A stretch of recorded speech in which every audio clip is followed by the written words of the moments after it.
نحمده ونصلي على رسوله الكريم اما بعد فاعوذ بالله من الشيطان الرجيم بسم الله الرحمن الرحيم رب اشرح لي صدري ويسر لي امري واحلل عقدة من لساني يفقهوا قولي. ہماری آج کی گفتگو کا موضوع ہے رمضان، نیکیوں کا موسم بہار. ہم سب جانتے ہیں کہ جو پھول موسم بہار میں کھلتے ہیں وہ عام طور پر نہیں کھلا کرتے، اگرچہ سال بھر سبزہ کسی نہ کسی شکل میں موجود ہوتا ہے، پھول بھی مل جاتے ہیں، لیکن پھولوں کا جو منظر موسم بہار میں ہوتا ہے وہ عام طور پر دیکھنے میں نہیں آتا. اسی طرح ہم سال بھر کسی نہ کسی شکل میں نیکی کا کوئی نہ کوئی کام کرتے رہتے ہیں، لیکن جو موقع رمضان المبارک میں نیکیوں کا ملتا ہے اور جس طرح نیکیوں کے لیے فضا سازگار ہوتی ہے وہ عام دنوں میں کم ہی ہوتی ہے. اس کی وجہ کیا ہے؟ اس کی وجہ یہ ہے کہ ذاتی طور پر بھی ہم روزے کی برکات سے مستفید ہو رہے ہوتے ہیں. ہمارے اپنے اندر روزے کا ایک ایسا احساس ہوتا ہے جو نیکی کی طرف رغبت دلاتا ہے. پھر اسی طرح پورے معاشرے کے اندر اجتماعی طور پر نیکی کی ایک روح نظر آتی ہے. جب تمام لوگ روزے سے ہوتے ہیں، سب کے اندر مل جل کر نیکی کرنے کا احساس ہوتا ہے، تو اس میں ہر شخص دوسرے کو مدد دے رہا ہوتا ہے، ہر شخص دوسرے کے لیے ماحول سازگار کر رہا ہوتا ہے. اس لیے اس موقع سے خوب فائدہ اٹھانا چاہیے. اور اللہ تعالی کی طرف سے بھی پکارنے والا ہر روز پکارتا ہے، یا باغی الخیر اقبل، اے خیر کے چاہنے والے، اے خیر کی تلاش کرنے والے، اے بھلائیوں کے طلبگار، آگے بڑھ. رمضان اللہ کی طرف بڑھنے، نیکیوں میں دوڑ لگانے، خیر کے کاموں میں سبقت کرنے کا ایک بہترین موقع ہے. اگرچہ عام دنوں میں بھی نیکی کا ثواب اللہ سبحانہ وتعالی ایک کے بدلے 10 دیتے ہیں، جیسا کہ قرآن پاک کی ایک آیت میں آتا ہے، من جاء بالحسنۃ فلہ عشر امثالها، جو شخص ایک نیکی لے کر آئے گا اس کے لیے 10 گنا اجر ہے. گویا اللہ سبحانہ وتعالی اپنی رحمت سے ہر نیک کام کرنے والے کو کم از کم 10 گنا ثواب ضرور دیتے ہیں، لیکن زیادہ کی تو کوئی حد ہی نہیں. اور رمضان میں ایک عام نیکی بھی ایک فرض کی ادائیگی کے برابر اجر و ثواب پاتی ہے، اور ایک فرض 70 فرض کے برابر. اس لیے ہمیں اس موقع سے خوب فائدہ اٹھانا چاہیے. گویا رمضان ایک ایسا مہینہ ہے جس میں عام زبان میں نیکیوں کی سیل لگی ہوئی ہے. آئیے دیکھتے ہیں کہ اس مہینے میں ہم نیکی کے کیسے کیسے کام کر سکتے ہیں. ایک بات اس سلسلے میں یاد رہے کہ نیکی کا کوئی بھی کام، خواہ وہ کیسا بھی کیوں نہ ہو، خواہ وہ کتنا بھی چھوٹا ہو، اسے کبھی بھی حقیر نہیں سمجھنا چاہیے. اس لیے کہ اللہ کے رسول صلی اللہ علیہ وسلم نے فرمایا، لا تحتقرن من المعروف شیئا، چھوٹی سی نیکی کو بھی حقیر نہ جانو، چھوٹی نیکی کو بھی چھوٹا نہ سمجھو. اس لیے کوئی بھی نیکی کا موقع ہو، کوئی بھی کام ہو، اس میں شوق اور ذوق کے ساتھ آگے ہی بڑھتے رہنا چاہیے. عام نیکیوں میں ذکر الہی، اللہ تعالیٰ کو یاد کرنا، اٹھتے بیٹھتے چلتے پھرتے سبحان اللہ، الحمدللہ، اللہ اکبر کا ورد کرتے رہنا، لا حول ولا قوت الا باللہ کثرت سے پڑھنا، کیونکہ آپ صلی اللہ علیہ وسلم نے اس کلمے کو کثرت سے پڑھنے کا حکم دیا اور فرمایا کہ یہ کلمہ جنت کے خزانوں میں سے ایک خزانہ ہے.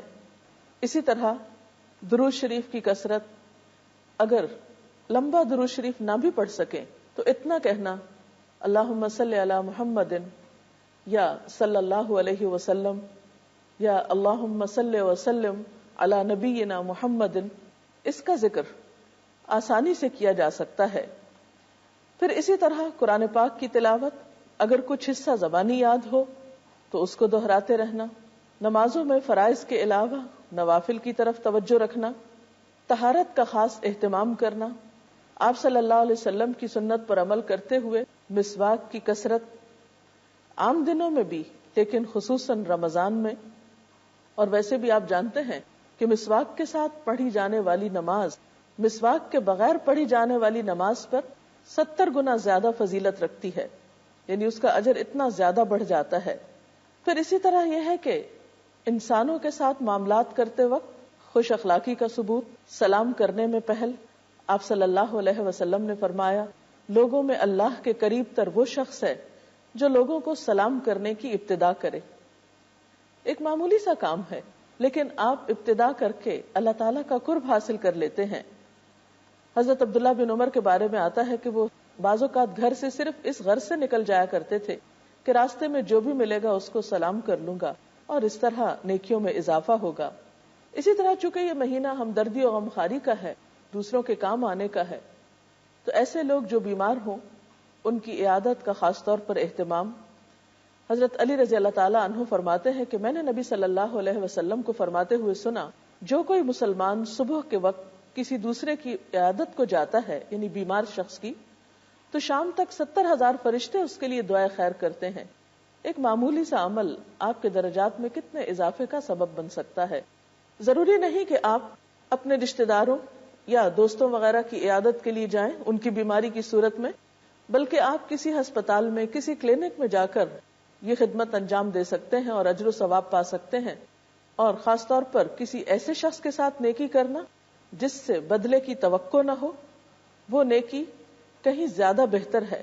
نبی اکرم صلی اللہ علیہ وسلم نے فرمایا جو شخص اپنے کسی بھائی کے کام میں لگا ہو اللہ تعالیٰ اس کے کام میں لگ جاتے ہیں، اور جو شخص کسی مسلمان کی کوئی بے چینی دور کر دے اللہ تعالیٰ اس کے صلے میں قیامت کی بے چینیوں میں سے کوئی بے چینی دور فرما دیں گے. وہ دن تو ہوگا ہی تکلیفوں اور پریشانیوں کا. کسی کے کام آنا، کسی کی دلجوئی کرنا، کسی کا غم بانٹنا، کسی کو اچھا مشورہ دینا، کسی کو راہ دکھانا، یہ چھوٹی چھوٹی نیکیوں کے ایسے کام ہیں کہ جن کو آپ آسانی سے کر سکتے ہیں. پھر اسی طرح یتیموں، بیواؤں کی مدد، مسکینوں کی مدد، ضرورت مندوں کے کام آنا. آپ صلی اللہ علیہ وسلم نے فرمایا جو شخص کسی بیوہ یا مسکین کی مدد کرے وہ اللہ تعالیٰ کے راستے میں جہاد کرنے والے کی طرح ہے. راوی کہتے ہیں کہ آپ نے یہ بھی فرمایا تھا کہ وہ اس شخص کی طرح ہے جو مسلسل بغیر کسی وقفے کے نماز میں کھڑا ہو، اور اس روزہ دار کی طرح ہے جو کبھی روزہ نہ چھوڑتا ہو. اور اگر روزے کی حالت میں آپ مزید یہ نیکی بھی کریں تو آپ اجر و ثواب کا اندازہ کر سکتے ہیں کہ کیا ہوگا، اور اللہ تعالیٰ کے ہاں آپ کی قدردانی کا عالم کیا ہوگا. آپ صلی اللہ علیہ وسلم نے یہ بھی فرمایا کہ میں اور یتیم کی کفالت کرنے والا جنت میں اس طرح ہوں گے. یہ کہہ کر آپ نے اپنی شہادت کی انگلی اور بیچ کی انگلی میں تھوڑا سا فاصلہ رکھ کر اشارہ فرمایا. عموماً ہوتا یہ ہے کہ روزے کی حالت میں بھوک کی وجہ سے، بے آرامی کی وجہ سے بسا اوقات طبیعت میں چڑچڑا پن پیدا ہو جاتا ہے.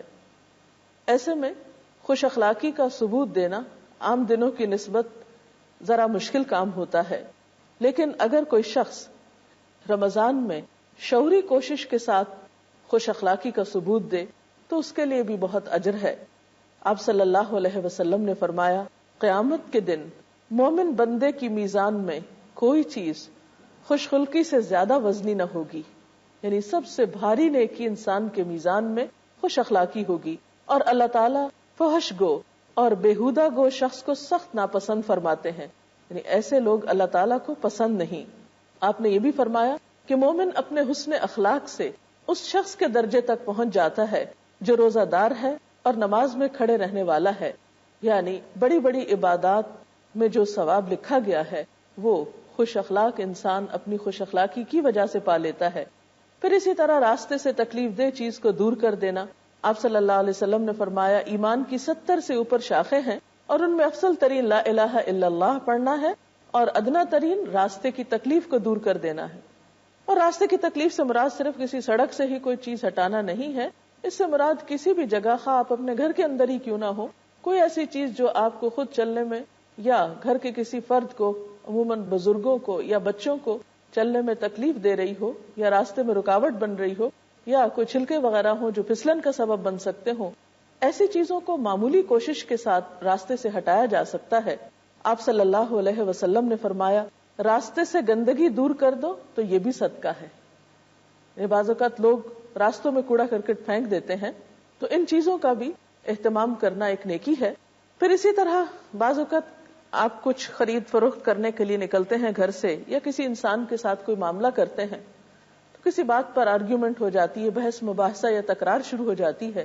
ایسے موقع پر صبر و تحمل سے کام لینا، اچھے اخلاق کا ثبوت دینا اور ایسی گفتگو سے پرہیز کرنا بھی بہت اجر و ثواب کا باعث ہے. آپ صلی اللہ علیہ وسلم نے فرمایا میں اس شخص کو جنت کے کناروں پہ گھر دلوانے کی ضمانت دیتا ہوں جو حق پر ہونے کے باوجود جھگڑا چھوڑ دے. اور آپ دیکھیں کہ جھگڑا کرتے کرتے پھر بعض اوقات گالی گلوچ کی نوبت آ جاتی ہے، بعض اوقات اس سے زیادہ تعلقات خراب ہو جاتے ہیں، اور روزے کی حالت میں یہ سب کچھ کرنا روزے کے لیے بھی نقصان دہ ہے، اور روزہ جو ڈھال ہے اس میں شگاف کا ذریعہ بھی ہو سکتا ہے. نیکی کے یہ چھوٹے چھوٹے کام جن کو کرنے کے لیے کچھ بہت بڑی مشقت نہیں کرنا پڑتی، اگر آپ ان کو روزے کی حالت میں شعوری طور پر خوشی سے اچھے ارادے اور نیت کے ساتھ کرتے رہیں اور فاستبقوا الخیرات نیکیوں میں دوڑ لگائیں تو انشاءاللہ آپ کے روزے عام روزوں کے مقابلے میں کئی گنا زیادہ اجر و ثواب والے ہو جائیں گے. اور اسی کی تو تاکید آپ صلی اللہ علیہ وسلم نے فرمائی تھی کہ من صام رمضان ایمانا و احتسابا غفر له ما تقدم من ذنبه، کہ جس شخص نے رمضان کے روزے ایمان اور احتساب کے ساتھ رکھے، اور احتساب کا مطلب کیا ہے کہ انسان اپنا جائزہ بھی لیتا رہے، حساب بھی کرتا رہے، اور اپنے اچھے اعمال کی اجر کی توقع اللہ سبحانہ تعالی سے رکھے، تو ایسے شخص کے وہ سب گناہ معاف کر دیے جائیں گے جو اس سے پہلے اس سے سرزد ہوئے ہوں گے. رمضان میں ایک اور نیکی جو سب کر تو نہیں سکتے لیکن اس کی نیت کر سکتے ہیں، اس کا شوق اپنے اندر پیدا کر سکتے ہیں، اس کی خواہش کر سکتے ہیں، اس کی تمنا کر سکتے ہیں، کیونکہ اللہ تعالیٰ کی رحمت تو بہت وسیع ہے. ایک شخص اگر نیک کام کی نیت کر لیتا ہے اور کسی وجہ سے کر نہیں پاتا یا اس کو موقع نہیں ملتا تو اللہ تعالیٰ اس پر بھی اجر و ثواب عطا کرتے ہیں. اور وہ نیکی ہے رمضان میں عمرہ کرنا. حضرت عطا کہتے ہیں میں نے حضرت عبداللہ بن عباس سے سنا کہ نبی صلی اللہ علیہ وسلم نے انصار کی ایک عورت سے فرمایا تم ہمارے ساتھ حج پر کیوں نہیں چلتی؟ عورت نے عرض کیا ہمارے پاس صرف 2 اونٹ تھے، ایک پر میرا شوہر اور بیٹا دونوں حج کے لیے گئے ہیں، اب ایک اونٹ گھر میں ہے جس پر ہم پانی وغیرہ لاتے ہیں. آپ نے فرمایا اچھا، جب رمضان آئے تو عمرہ کر لینا، اس کا ثواب بھی حج کے برابر ہے. گویا عام دنوں کا عمرہ اگر رمضان میں کیا جائے تو حج برابر ثواب ملتا ہے. جس کسی کو یہ توفیق نصیب ہو اسے اس معاملے میں تاخیر نہیں کرنی چاہیے. اللہ تعالیٰ سے دعا ہے کہ وہ ہماری ان کوششوں کو قبول فرمائے. اجازت چاہتے ہیں. اللہ حافظ.